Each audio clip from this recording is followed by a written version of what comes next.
gentlemen, welcome back. Episode number 34 of the 9 to 5 Fitness Podcast. Gab, how are you? How'd you sleep, mate? Mate, slept pretty average. Mrs. was over. It's just always a shocking sleep when that happens. But I'm okay. We're getting through this COVID thing together, and we've got a great guest on the other line here. Exciting. But Louis, how did you sleep, and how are you? Yeah, I'm going really well. Slept really well. Alex, how are you, and how did you sleep? Yeah, I'm good, guys. Thanks for asking. I slept all right. A little bit shorter than I wanted, but we're getting there. Sleeping patterns a little bit all over the place with COVID. I don't know if you guys are experiencing kind of the same thing, but we're trying to make do. And it's not just Alex. Alex, you go by the Mendoza on social media, and to give you guys a brief kind of synopsis here, Alex has only recently joined TikTok a month and a half ago, and he's blown up. He's already got 120,000 followers, Massive. Almost 10K on Instagram. It's pretty decent spike. So yeah, we thought it'd be a great time to have you on the podcast. And yeah, congratulations for your recent growth. Yeah, appreciate it. Thank you, man. Thanks for having me as well. I do appreciate it. And I just like talking about this kind of stuff, so it's good fun. yeah, we'll get into it. Is sleep something you prioritize? Because I know, like, we talk about it every single podcast, and for those who are first-time listeners, we ask every single podcast, how'd you sleep? Because it's kind of a good barometer for how you're feeling. Is sleep something you prioritize? Sleep is definitely important, especially when it comes to recovery and optimization, right? Definitely something I should work on. My sleeping pattern is terrible right now. I sleep probably 5 to 6 hours at night, and then nap one or 2 hours during the day. It's a bit everywhere. Yeah, it's more of a do as I say, not as I do kind of thing. We get It's it like that. Yeah. I try to, 8 to 9 hours. And all the Matthew Walker podcasts and everything, just like they talk about as if it's this magical thing, which it actually is. And one day I really want to apply what they're saying. That's the goal. And we finally got our internet sorted, Gab. That's why we're able to actually get Alex on the podcast. Exactly. So it's been large. We've last couple of months, last 3 months, we've been running off a little dongle, and it's just it's been a disaster, and it's really affected us to be able to kind of grow this podcast.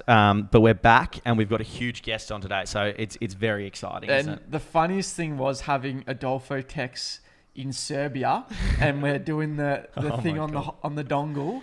It's like just as a backstory for everyone listening, like Adolfo's podcast, that took me about 6 hours to edit, because I went through every conversation was so lagged that I had to chop like every pause. I'd have to cut out like 5 seconds. And anyway, we're not going to need to do that today, but even if I do, that'll be fine. Now, COVID diaries, Gab and Alex, we've been catching up, what's been happening with COVID, but we're in Melbourne, so I don't know, things might be different. What's kind of been happening with you with COVID? Obviously, you're locked down at the moment. Jabs, so on. What's your thoughts? Yeah, well, right now, my biggest issue is gyms, right? Like, I'm sure everybody can kind of relate. And Sydney's kind of divided into two parts. I don't know how much you guys are following, like, the news and stuff, but, you got the east and the west. Everyone near the beaches are out and about at Bondi. And then everybody, like, in the west is all locked up at home. So it's very conflicted at the moment, and like the government is just kind of dividing everybody, I feel, which kind of sucks. But I don't have strong opinions on it. I'm just trying to do my part, stay at home, follow the rules, because I just want this to be over. You know what I mean? But right now I'm just training at home, renting out just a simple power rack, 120 kilos. It does the job. Like, I definitely wish just a lot more, because I train a lot of bodybuilding style, so I'm not a huge fan of compound movements.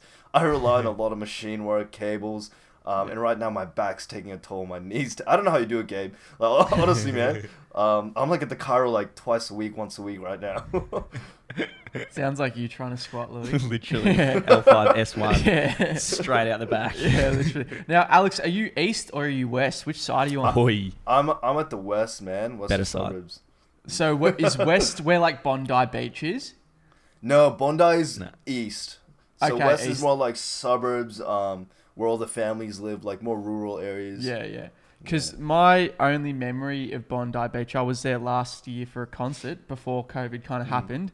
And my only memory of Bondi Beach was I was walking along just minding my own business, and some, I think 45 kilogram lady, I think she was a meth addict or something, came up to me and she's like, I'll fucking smash your head in, you C-word, or something like that.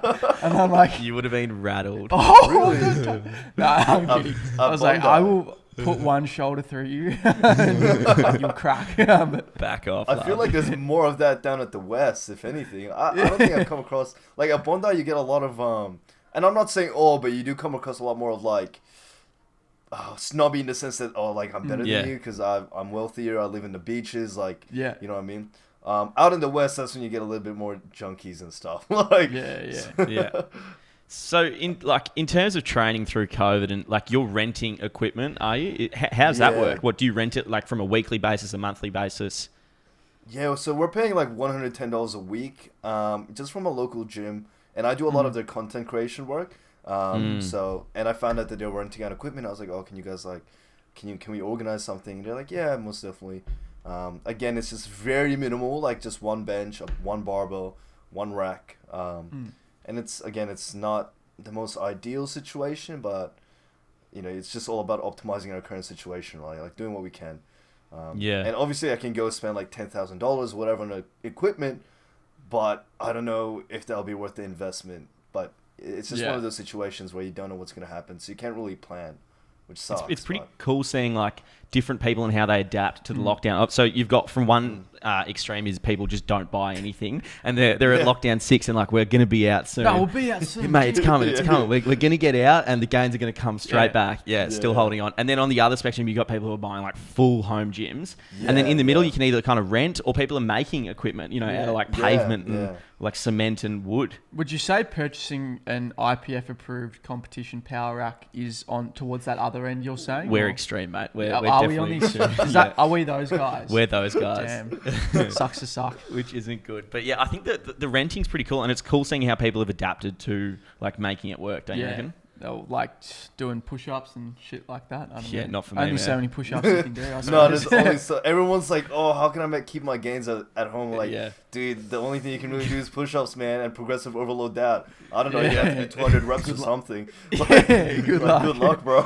Get the books on the back. Now, we wanted to go into a little bit about you. Who are you? Where are you from? What's your story and what you stand for? We'll hand the mic over to you and basically tell us. Man, thank you. So my name's Alex Mendoza. I started social media probably like a year and a half ago. I've been like grinding on Instagram. Recently hopped onto TikTok. But before all that, I traveled a lot. So I was born in the Philippines, moved to Singapore for 2 years, then moved to Dubai. That's actually where I grew up. I was there for like 7 years. Oh, really? Yeah, before it was all popular. Like now it's so mainstream. Before it was a lot more culturalized.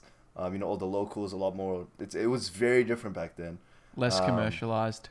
Yeah, a lot less, man. And then now, I've probably been in Australia for like 7-8 years. And I really started getting into fitness in Australia. First gym was at Fit and Fast. I don't know if you guys have Fit and Fast in Melbourne. No, I don't think so. It's such a very basic commercial gym. Anyways, like the main reason I started training was to kind of add a bit of mass, develop a bit of confidence, because I was bullied a lot growing up for being skinny, for being Asian, because I was a bit of a minority back then. So I guess it was to, again, build that confidence, build that sense of self-worth. And I think a lot of people start that way and it sucks. It sucks that other people treat you differently based on the way you look, the way you present yourself. And, as you notice that you start to get treated very, very differently as you physically change, which is a bit unfortunate. I'm a big believer, like you treat people the way you want to be treated. Like it's not about how big you are. At the end of the day, it's about how big your heart is, man. How much you love doing what you're doing and how much you're willing to help other people. Because everything comes with time, right? Nothing happens overnight. Like I've been training for 6 or 7 years. I don't know about you guys. How long have you guys been training for? Probably 4-5 years or something. Something like that. Yeah. Started pretty basic. A lot of people think it comes so easy, but it takes so long. And like not only does your physicality change, but your mental state as well, and the way you perceive everything. And I think training in that bodybuilding environment definitely completely transformed my life. And the past year, I graduated university, studying design and architecture. And I couldn't really picture myself situated in an office environment, being just a normal individual, like doing your 9-to-5 job and listening to a boss who undervalues you. Because like that's the one thing I hate, man. I hate people looking down on other people, being disrespected. Like, you know, it just doesn't make sense to me. So I decided to work for myself, just pursue dreams, passion, go into fitness, go into modeling, photography, videography, all that. So the past year and a half, that's what I've dedicated my life to, and it's gone really good. And TikTok is definitely helping at the moment. And the only reason I started that was because of COVID. So it's really about turning negative situations into positive, and it's all about mindset. You know, there's always opportunities everywhere. We just need to learn how to see it. Like, we just got to learn how to open our eyes. You know what I mean? Yeah, it's pretty similar to us. We started during COVID last year. I mean, we thought everyone was on their phones. Our Instagram really wasn't doing too much. I think we had like 1,000 followers or something like that. And yeah, we just started posting like videos of us training. There was nothing really to it. It was a bit scary. Yeah. I remember being a bit scared, but that was lucky. We kind of had 2 of us. When you first started uploading on TikTok, did you find you're a bit nervous to do it, or was the exposure quite kind of small? My first video that popped off was about King of Diet, and I was like talking about how like that just went viral, man. It went like 1 million views. It was just, must be nice. Yeah, it's crazy. And I was just kind of going on about how people on social media just feed you so much bullshit, and you just gotta be really careful with who you listen to. Because I was in that position, you know. I was that skinny kid listening to all these like Kali Muscle. I don't know if you guys grew up watching him. What was that, sorry, Gabe? Who's that? I just know he did a video of him like eating like 2-minute noodles and being like, it's the prison diet. I remember watching it. Like Kai Green. Nah, he's the one who does like all the moves and stuff. Yeah, he's actually good. Yeah, the other one. Yeah. No, Kali Muscle's the one. He's on TikTok too now. He transitioned to gaming. But yeah, he's just like, you gotta eat to get big. So I was like eating burgers, bro, shoving my face, eating like McDonald's, everything I can see. I got fat. Everything works when you're on the trembolone sandwiches. Oh, he was pumping it too. Like, he was geared up to his eyeballs. I was like, you know, like, this isn't something you should be preaching to children, man, because obviously they'll learn through that experience, but why you can save them that headache. You know, teach them the right things. You know, optimize their training, show them the importance of dieting good, because and that's another thing, man. Like, people also think that, you know, just gear will change your physique enormously. Like, dieting still needs to be the same. My point in that video with King of Diet is the reason he looks like that, he eats like dog shit here and there, but outside that, you know, he doesn't show the whole picture. And that's what social media is about, right? Nobody sees the whole thing. Just like, the highlights reel. Exactly, man. And King of Diet is obviously likes his notorious image. He likes people getting railed up, because that's what works on TikTok. It sells. Yeah, it does. Yeah, I feel like those like responses and stuff to videos not always do pretty well, but if you can come in with a bit of controversy, because that's what gets people having arguments in your comment sections. And when they're having arguments in your comment section, the algorithm's like, what's this? What's it? Comments? They're just like, please keep can't read it, right? So like, the algorithm doesn't know what people are saying. Like, I like to experiment here and there, right? So I posted a video the other day of saying how fucking waking up every day drinking 3 cups of Diet Coke will help you lose fat, and I just left it at that. You know, just out of curiosity. I was like, I want to see how people respond to this. It was like, whoa, is this true? You know, and the other people's like, no, this isn't true. Like, everyone's debating, you know. And then I posted another video, just an extended version, saying like, that was a joke, guys. This is how to do it properly. That video with proper information got 5,000 views. The one with BS information got 50,000 views. Do you know what I mean? Yeah. The best ones for us recently have been like kind of joking or making content about the vaccines and whatnot, because everyone's just got an opinion about that. There's like a couple of anti-vaxxers in there, a lot of normal people as well. Mate, we're going to get hated. They just like call us sheep and things like that. Yeah, but then you feed in. I love commenting that I'm a sheep. Yeah, do you guys get involved? Like, what do you guys do? Nah, well, if you get too involved with the vaccine chant, you're done. You'll be the next Nadia Bartel, and you're out on the streets. Yeah. I feel like you do. I mean, I go pretty neutral, but you try and do your best. But it seemed to work so far. Yeah, I think. But yeah, the second you're having arguments in your comment section, you're kind of all sweet, aren't you? Yeah. Like, that's when you knew you did a good job, when everyone's just fighting with everybody in the comments, which is so sad. But like, it's like a massive wake up call to realize like the kind of world we live in. You know what I mean? Like people are so riled up by like dumb little things. You know? Yeah. Like, it doesn't make sense, but you know, at the end of the day, it's just social media. I think people get too caught up. Like me myself as well. Like when I first started, I didn't really know how to respond, so I took a lot of the comments seriously, and I was like, yo, you won't fucking say this to my face. Like, why would you type about it? Because I was so new to it, and eventually I was like, oh, like who cares? You know what I mean? Because I was like debating with everyone as well. I was like, no, you don't know what you're talking about. Slippery slope. Yeah, I've had that many people like put the phone down, brother. Like really nasty comments on it, and it's just you looking at the blank profile. It's like, of course you'd comment that behind like a thing. Yeah. But after a while, I think you just get used to like. Oh, we're so used to it now. Exactly. I couldn't care less. Man. So like what about you get used to? Mm-hmm. Sorry, in terms of you and in your training, when did you start hitting the gym? Like, how old were you? I started training around like 14 or 15. Oh, like in the gym itself, like probably around 15 or 16. Whenever the gyms could let kids in.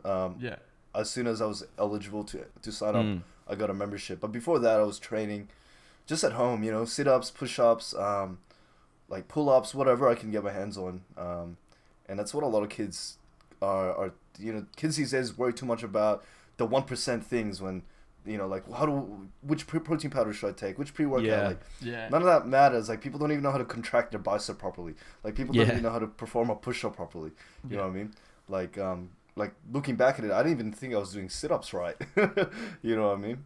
Yeah, I was the same. I remember just like being in high school chasing a six-pack and doing the same like ab routine every night before I bed, just like going as quick as I can, no sort of mind-muscle connection, just like I think I developed my hip flexors really well, but not really my abdominals, just from doing like hundreds of leg raises and like my hip flexors taking over. But going up it. So did you start out in the gym like so obviously you started because you were getting bullied and stuff, and you wanted to improve on your physique. Was there any drive for like a sport or anything? Were you playing sports in school and stuff?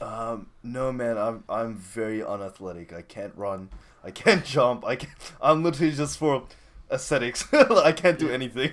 Yeah. No, that's fair. And then so when did it start like clicking for you? You know, you like the first year, it's a bit of a write-off. You're kind of making newbie gains off really bad form.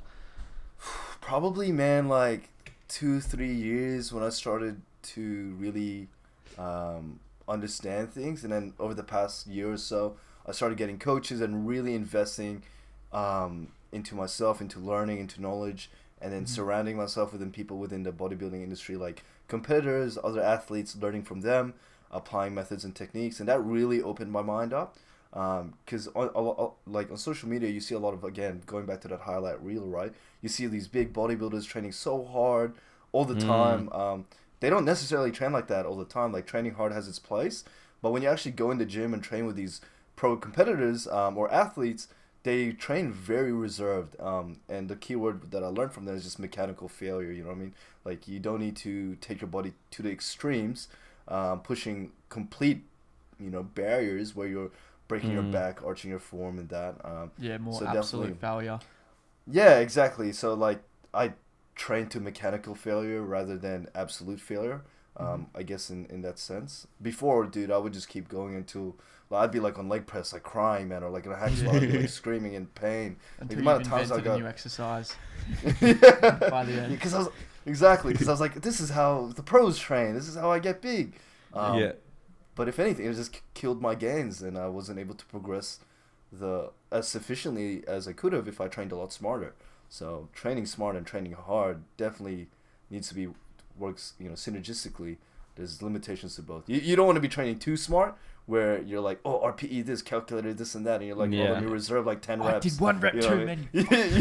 Yeah, like, leave. You know what I mean? Building this kind of discipline through like a strict bodybuilding regime, or like through your nutrition, through your training, we definitely feel it's helped with our mindsets. It carries over to everyday things, your career, your relationships, just overall discipline. What do you have to say about that and like the kind of mindset you develop? Yeah, man, 100% agree. Like, as I said, I started pursuing, I guess you can call it entrepreneurship or setting up my businesses. Because one day I just woke up, I'm like, hey, I'm not amazing at what I do, but I'm fairly above average in building a physique in that bodybuilding regimen. And I'm like, what if I just apply all the concepts, methodologies, and work ethic that I learned the past 7 years into something else? Let's see how that would turn out. And I was able to, for the past year and a half, I've been able to work for myself without any bosses and just kind of do what I want to do, which is honestly the way to live life. I feel like people get too trapped just existing rather than living. Too many people exist, not enough people live, you know what I mean? I think it's easy to slip into that. I mean, I've been victim to it myself on numerous occasions where you don't kind of question why you're doing things and you just get caught in this everyday thing, sitting at the desk doing this, whereas you can say, why I'm not actually enjoying my life right now. Like, we literally spoke about that in our last 2 podcasts, where that's like our biggest fear is kind of getting to 50 and being like, oh shit, we're just doing the same thing over and over and working for no actual purpose. Yeah, it's that's a big thing with 9 to 5, especially for us, is it feels like we've got a hold of our lives and we're going in the direction that we kind of want to be going in, and that just alleviates so much stress in your life, I find. Oh, so much, man. Like, there's always going to be hard times and it's always going to be difficult, but like the reward is so much more, like freedom is the ultimate goal, just being able to do the things you enjoy and live life rather than exist in it, and I just don't want to be enslaved. I don't want to wake up every day, do a sit down job, because I did that for 2 years and I hated my life, man. Like I was so depressed every day. I hated all my bosses, and I was just miserable, and I was like, I don't ever want to feel like this again. And every time I'm like, oh, I don't want to do this, I kind of go back to that memory and like remind myself why I'm doing this. Yeah. And that really helps with motivation. Cool. And now we've been talking about entrepreneurship and your businesses. We'd actually be really interested to know like what businesses you have and how you obviously fund your lifestyle. Yeah, man. So I have a bunch of different income streams. My 2 main ones being online coaching, and content creating. So I create content for local businesses like retailers or, like gyms as well. And it just helps them promote their social media, so I kind of help them do that. And I do other things. I do a bit of modeling here and there, modeling for brands. So before TikTok, I was actually, and this is, a lot of people don't understand how easy it is to get sponsored. And I think you guys made a video or a podcast about this previously. Like I was getting sponsors at 1,000 followers, 1,500. Like they didn't really look at the amount of followers I had, or they did look at the engagement. But if you could provide value of some sort, mostly with the quality of content, because everybody is always looking at higher quality images, right? Especially if they don't have to pay for it, they'll definitely send out free stuff more than happily. So I was doing that for a while. I was doing it for free, but then eventually, as reputation builds and the more often you do it, the better your quality gets. It takes more time. So I started charging for that as well. So I've just been kind of doing social media here every now and then, and I made a video about this and kind of blew up. I don't know how PG you guys are either, but send it, mate, go hard. Like, I do a bit of like, not so much now because COVID, but this is pretty big in Melbourne too. Like, I don't know if you guys heard of Magic Men.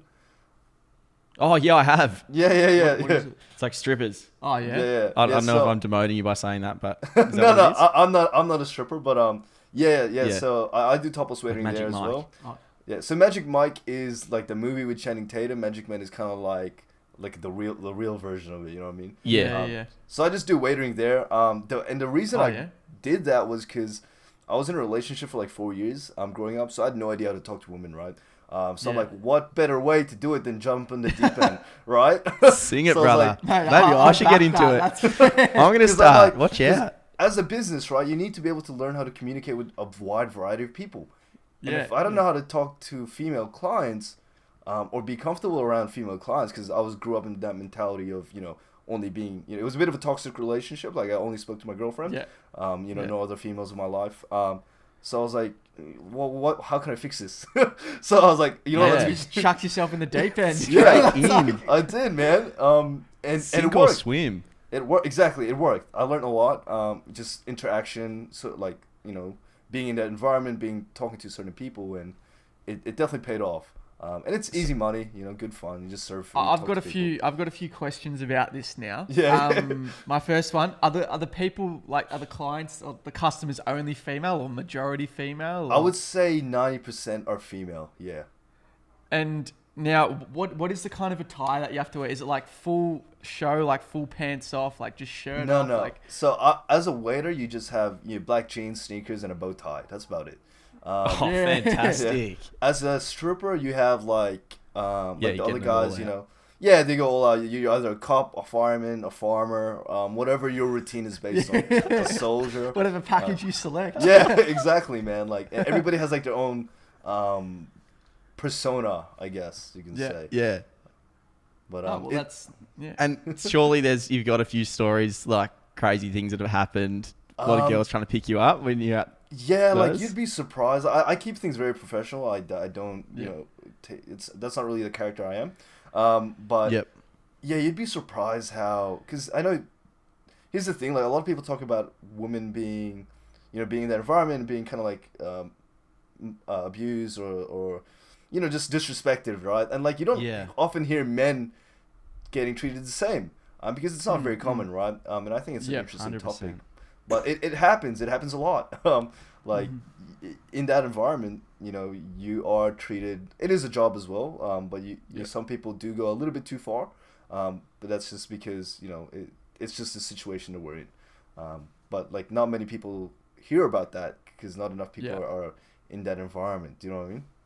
Yeah, I mean, I didn't even consider it, and I could definitely imagine there'd be some girls having a few too many drinks. I think we get it a fair bit on social media as well. Like sometimes we'll get like an unsolicited nude. Oh, literally. Oh, Where really? it's like, whoa, like and like, I've got it's a like girlfriend. if I did that to a girl, like that just wouldn't be okay. And it's I'm not saying it is okay. Yeah. But yeah, it's I think it's definitely growing on social media, and I can imagine in an environment like the one you were in. Yeah, very different. It'd be pretty hectic. That's interesting. On social media, I don't get any of that. I usually get men do that, which is I guess because my audience is like 90% guys, but I get a few of that. Never really women though, which is the only time that ever happens to me is at work. But even then, I only do that like once a week, and it changes. It really depends. Like when you do, when you go to someone else's house as a private waiter, some people are super respectful and all you literally do is serve food, set up the party, and then there's some other times where it's just like a little bit crazy, but not in a bad way, like just a good time. You know what I mean? Yeah, that's fun. But like you always have that select few of people that kind of go a little bit out of control. You know what I mean? Yeah.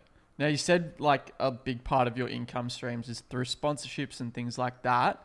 Something funny that I'm sure you've experienced the same is like, you've got your brands that you really would like to be associated with. Like, hopefully we've got Gymshark coming along, like your big supplement sponsors and things like that.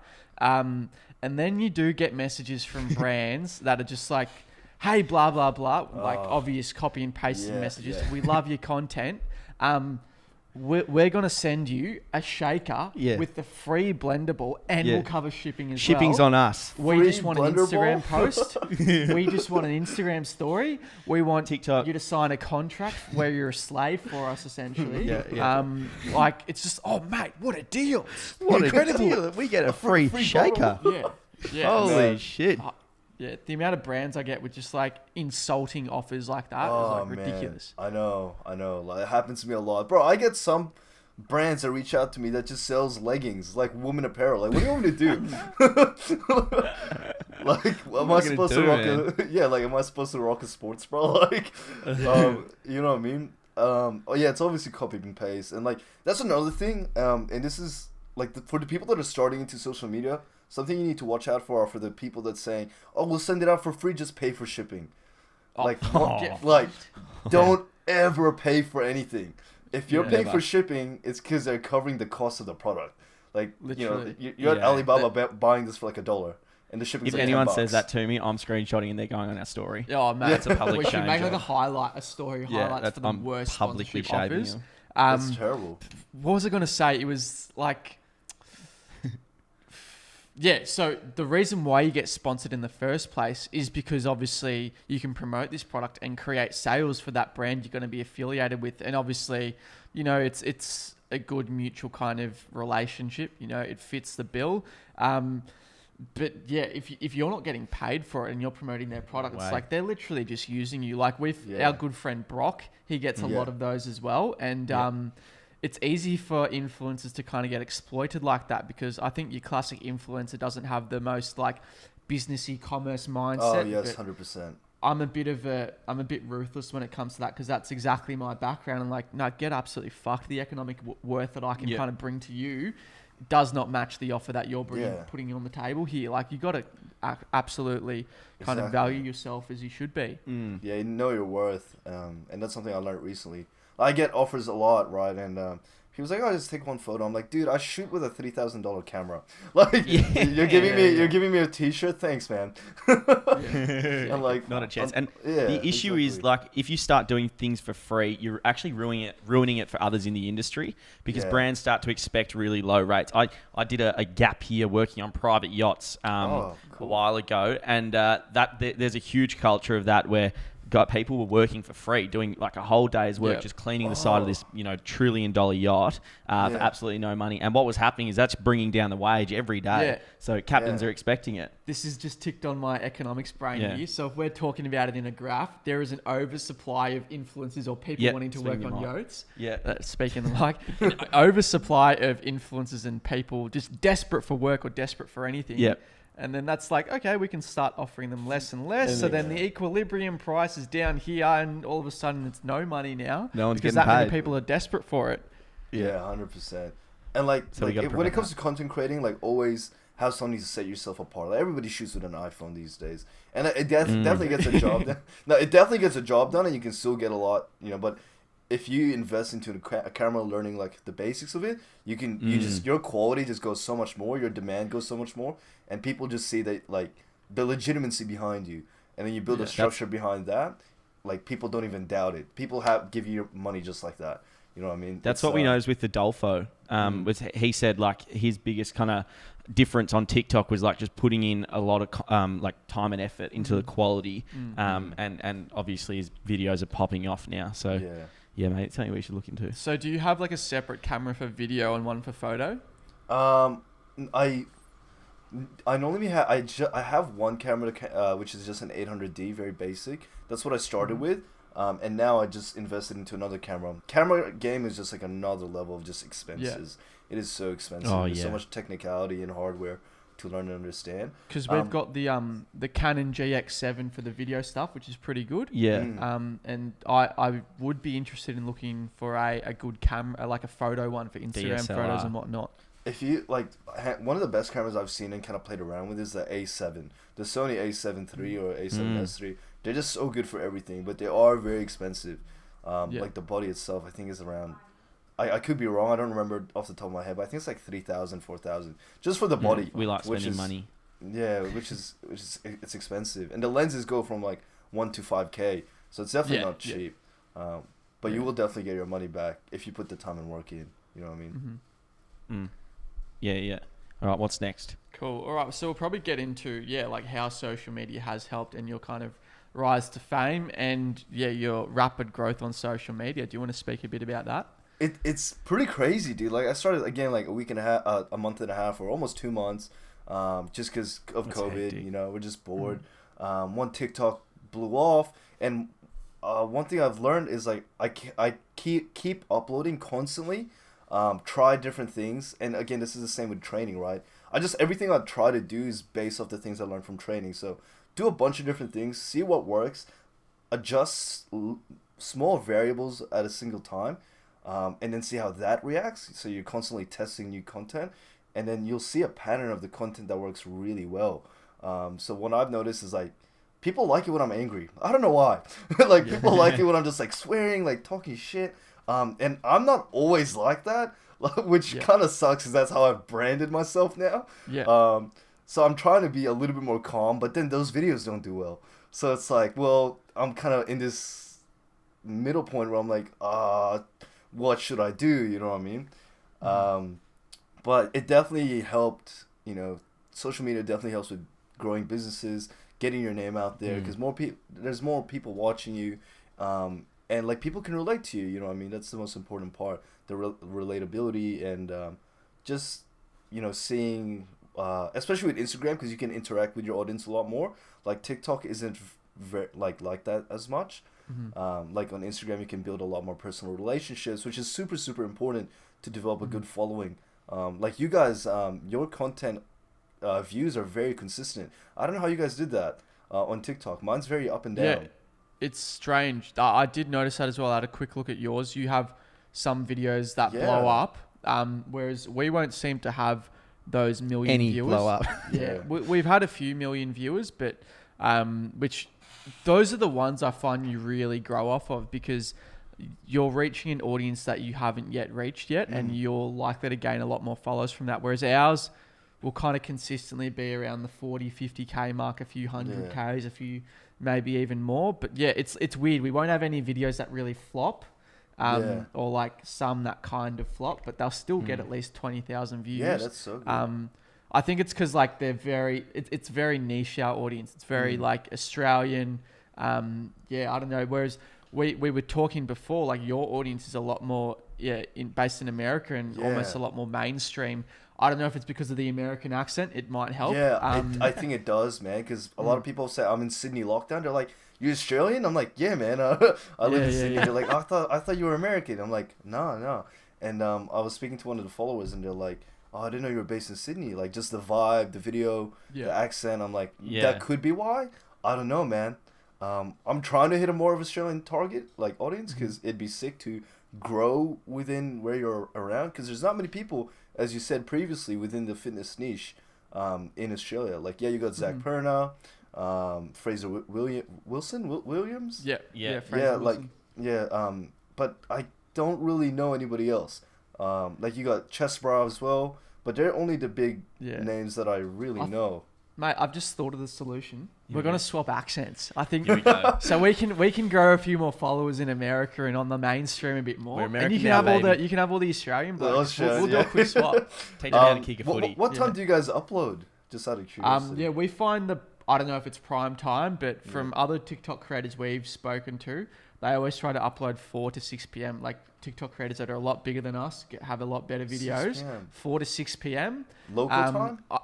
Like in Australia? In Australia, yeah. Okay. Also, I found the late slot. Sometimes I've had a few videos. Even some of the early slots. Even some of the early slots, mate. Take off. It's so random, hey. It's so random. Like TikTok is so random. There's like an algorithm, but not really. You know if it hits the FYP though. That's the thing, and. Like, I'd like to say this is how you hit the FYP, but you just can't recreate it. Like, I don't know. You can kind of, but it's just like, it's not like you can't keep doing it unless you're like, I don't know, like bloody Bella Porch or something like that. Even like Noel or something. Yeah. Noel's killing it, man. I don't know how they're doing it. Because, like, Noel's videos aren't even controversial. Like, it's that mainstream market, I reckon. Yeah, it's like hit that mainstream market. Yeah. So you've you kind of blown up in the last 2 months. Have you been in lockdown that whole time? Yeah, I've been in lockdown. Oh, really? The whole time. That's the only reason I started TikTok. And I've been uploading 3 to 8 TikToks a day, and it takes so much time, man. Yeah, no shit.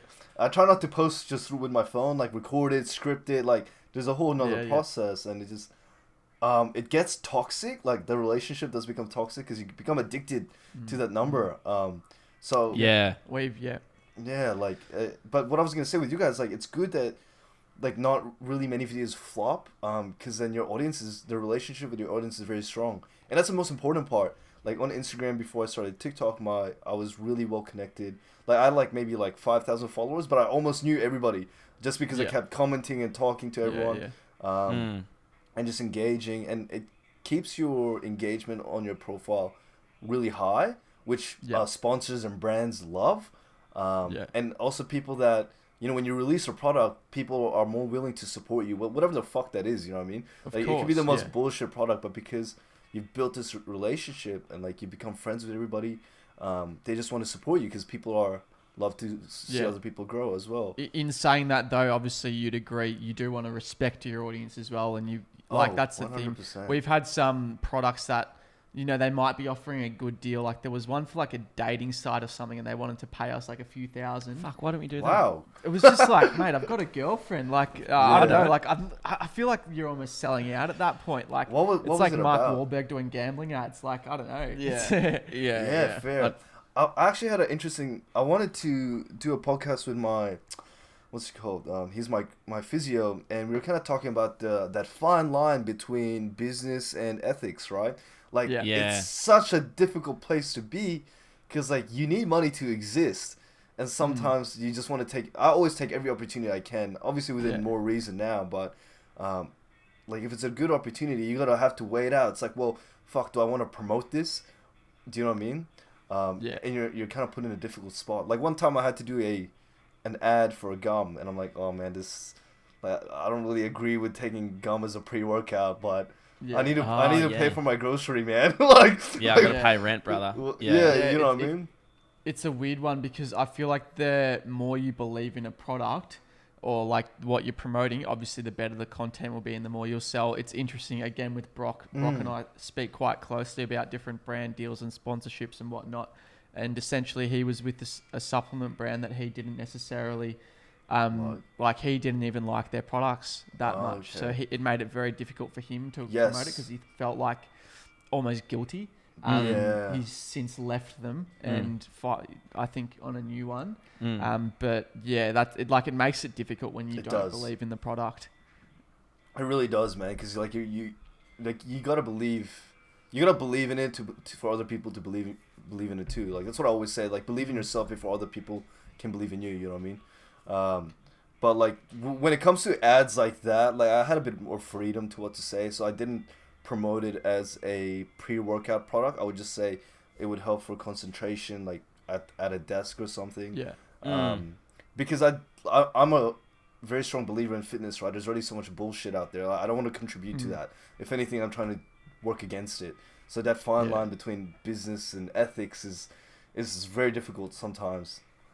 Do you remember in the past when like one of our previous sponsors, it's like you don't want to just shove the product down their throat. Like you can't. It's not they wanted us to promote their amino acids in every post. It's like, really, man, like we do a post like something really close to the heart, talking about how like men need to stand up in terms of like sexualizing women or whatever, and he'd be like, hey, I reckon you could have thrown the amino acids in on that caption. It's like, mate, read the fucking room. It's like you write like as an example, like a really emotional post about like a family member passing. It's like, hey bro, nice post, loved it, haha. You could have mentioned the amino acids there. Like it's like that's crazy, man. Wow.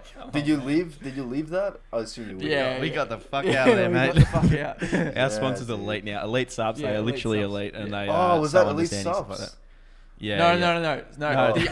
Sorry, the old one now was with Elite we won't name them. But our new one's Elite Subs, and they're awesome. They're very good. They're really respectful that or understanding that like we don't need to post a story every day saying swipe up and buy this, blah blah blah. We don't need to talk on camera for 60 seconds explaining what a fucking protein powder is.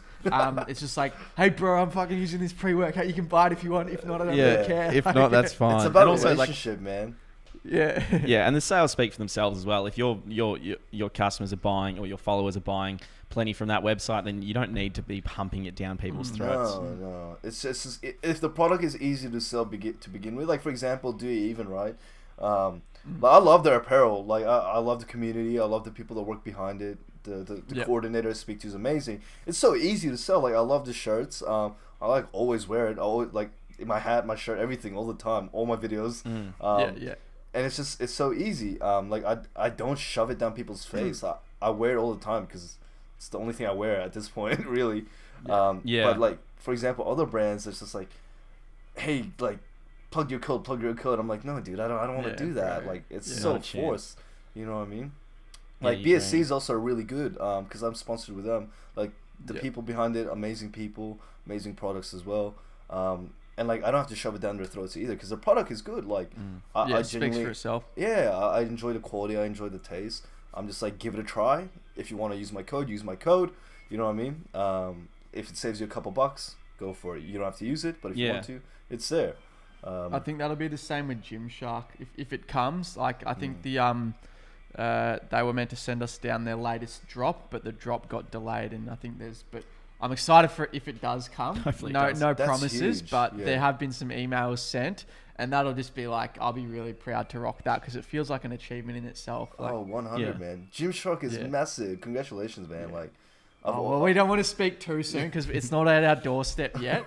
And there have been emails, but we haven't signed anything. They've said it's happening. That's fair. But even that opportunity, man, like even knowing that Gymshark saw your content is an achievement in itself. That's cool, massive, man. Yeah. 100%. So now you said you kind of only blown up 2 months ago, so you haven't really been out like to maybe the shops and stuff. Do people recognize you much, or you haven't had that yet? I haven't left my house like pretty much at all, man. I went to the garage. Yeah, that's crazy. Yeah, like I just go to my mate's garage to train. Like people are in my comments saying like, "Yo, I've seen you around." I'm like, bro, no, you haven't. I'm like, where? It's like, and then they're like, here and here. I'm like, yo, that's where I train. Oh, what the fuck? And it's like, yo, can I get a photo? Next time I see, I'm like, yeah, of course. Yeah, like I'm just. Yeah, why would you want a photo with me? What the hell? I'm just like your normal dude, man. And it was like. Everyone's like, oh, does the king reply? Does he reply? Does he reply? I'm like, I reply. Like, and they're like, oh my God, you replied. I'm like, dude, it's not a big deal. You know the bar is low. The bar is real low for creators, I reckon. You just have to reply. When it comes to dealing with hate, I'm not sure if you've had your fair share. We've had our fair share because in Australia, baby. If you have your shirt off, everyone thinks you're a flog and you're a fuckwit and everything under the sun. Not that it hurts. Yeah. Have you had your fair share of hate, and how do you deal with it? In social media or outside? Oh. You don't.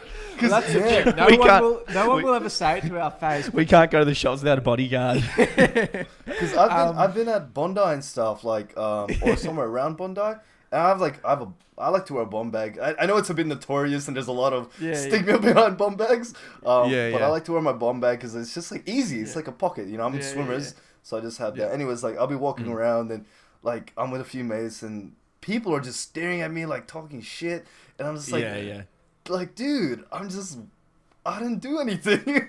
We've noticed that with wearing TNs, like kids they're terrified. It's like, mate, if once you build the confidence to wear them, they're sick shoes. Yeah. What about on social media? Have you had much hate?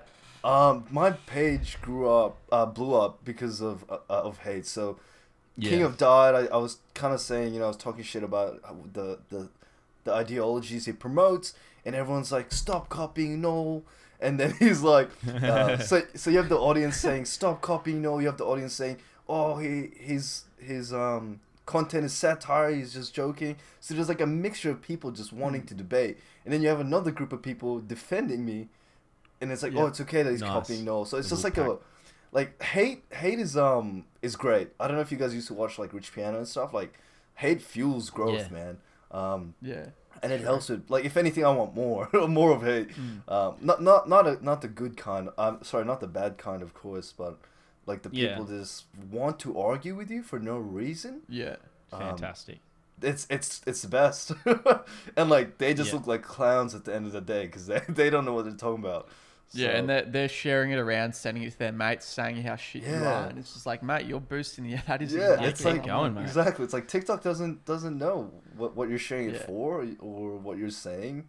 Like I couldn't care less. Like there is a fine line though that I have seen some creators just put stuff out there and like they're fighting for their life in their comment section. And it's just like one guy that tried to come at us. I was at my graduation, I remember it, and he was just like coming at me. And mate, there wasn't one positive comment in there. Like, to be fair, he did like say some nasty things about me on camera. Yeah. And mate, there were hundreds of comments. They're like, "Who the fuck are you? Like, don't ever come at Gav again." I was like, "Jeez, I didn't realize that many people like would fighting defend for their me." life. Yeah, it's crazy. It's sick, man. Like the people that genuinely support you and support your content. Yeah. That in itself is a massive reward already. Like that's so fulfilling. And like, when you get those DMs of people saying, "Oh, you've changed my life. You've inspired me a lot." Like they're the best, man. So like haters just help reach more people like that. Yeah. So I don't like in the beginning. I would get riled up because I didn't know how to deal with it either. Yeah. I was like, if you're not gonna like, who's this keyboard warrior? Like you're just like some kid. You know what I mean? Yeah. But then realize as you later as you keep going, you realize that it's not that big of a deal, and it's just social media, and it's not no one's gonna say that to you in person. Exactly right. It doesn't Water matter. under a bridge. Ducks back. For our final topic, we wanted to get into cutting for summer was A lot of people out there who obviously want to have that desirable summer physique. Obviously, we're striving for that as well. Get nice and tan, get nice and diced. Yeah. We wanted to discuss, like, are you doing the same? Like, what the best plan is for cutting for summer? Take it away.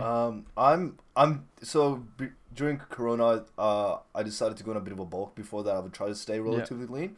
And now that it's coming closer, you know, we're like 6 weeks. I don't know what it's like for Melbourne, if you guys are opening anytime soon. Oh, mate, you'll open before us, but yeah. Oh, really? Oh.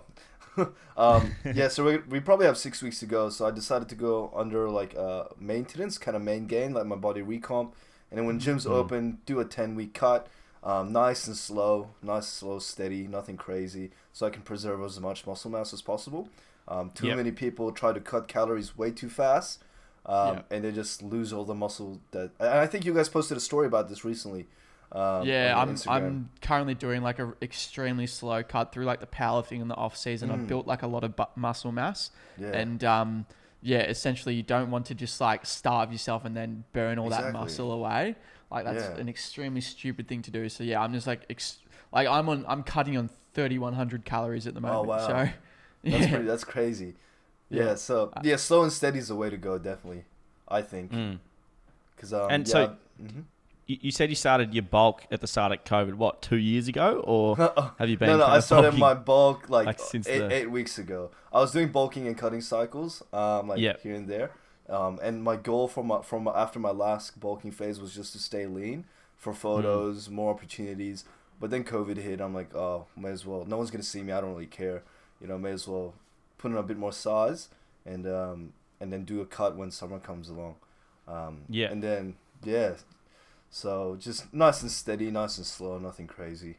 Have you done like a cut before where you get like really lean, really diced, like full, like visible abs and just like really blocky? Laceration. I've done a mini comp prep, so like a 6-week prep. I was just no carbs for like a whole week. It was hard, man.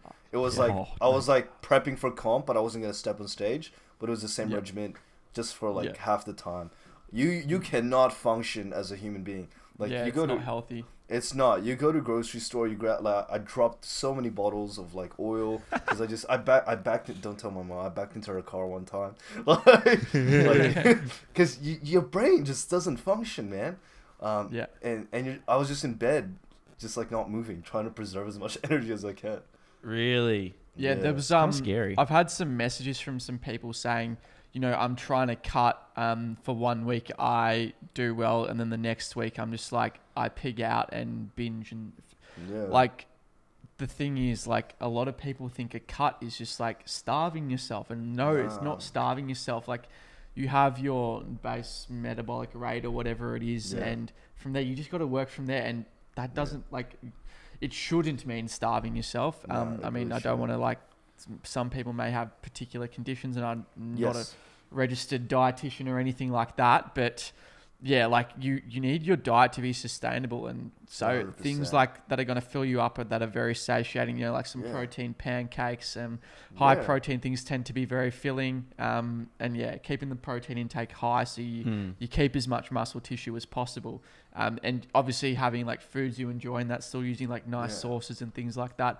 Obviously if you're stepping on stage for Mr. Olympia, it might be a bit more savage, and obviously a few more sacrifices, but if you're just 100%. Trying to get beach lean, I think it's got to be sustainable. It doesn't have to be that hard. Like you just have to be really smart with your food choices. I can eat 4,000 calories and eat 2,000 calories and feel the same. Like obviously it doesn't taste as great, but I can I would be equally as full with just the right food choices. My go-to, I don't know if you guys do it, is like pumpkin. I love fucking pumpkin, I hate pumpkin. Oh, really? I'm sorry. Bro, that is like the one I would... Bro, pumpkin is pumpkin, fish, and spinach. Like, it is the combo to be at. Fish just, and like, spinach is good, Yeah. The thing why I hate it so much, mate, is because I love sweet potato, like, favourite vegetable. Yeah. Probably my favourite vegetable, honestly. And now pumpkin looks quite similar to sweet potato. And often they're served together.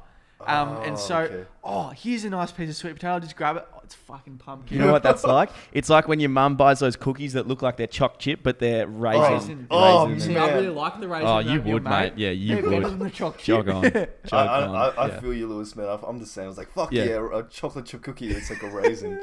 Oh, Worse. it's a world of disappointment. Yeah, well, you were meal prepping barramundi once. Oh, mate. We were Rookie speaking about mistake. this the other day. I was meal prepping barramundi. It was really nice. Yeah. And, it was in the fridge for like 4 days or something. And I microwaved it. And I was having a few bites. And, geez, it doesn't taste too fresh, Brother's never mate. gone back. Yeah.